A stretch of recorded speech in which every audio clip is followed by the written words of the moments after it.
আসসালামু আলাইকুম সবাইকে। আজকে একটা সিম্পল ভর্তা রেসিপি নিয়ে হাজির হলাম। মলা মাছ আমরা সবাই খাই। মলা মাছের উপকারিতা অনেক। তো মলা মাছের মাথাটা আমরা ফেলে না দিয়ে যদি এভাবে ভর্তা বানিয়ে খাই তো বেশ উপকারও হয় আর ভালো লাগে এটা।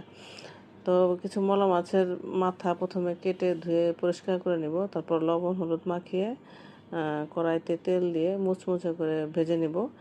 তো ভাজা হলে তারপর এর মধ্যে কিছু রসুন দিয়ে দেব।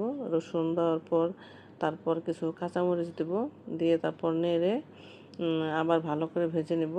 তারপর কিছু পেঁয়াজ কুচি নেব, সে পেঁয়াজগুলো আলাদা তেল দিয়ে আবার ভাজবো।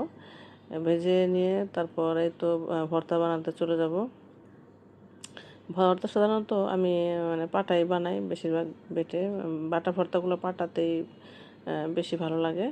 তো প্রথমে ওই মাছের মাথাগুলো ভালোভাবে রসুন আর মরিচের দিয়ে বেটে নেব। তারপর লাস্টে দেব পেঁয়াজ, একটু লবণ দিয়ে। তো পেস্ট একটু হালকা আদা বাটা করলে ভালো হয়। তারপরে তো ভর্তা মিশিয়ে উঠে নেব। তো এইসব ভর্তা আসলে পাটায় ভাত ঘুরিয়ে খুব ভালো লাগে, আমিও খাই ভর্তা শেষে। এই তো, সবাই ভালো থাকবেন। ধন্যবাদ সবাইকে। আল্লাহ হাফেজ।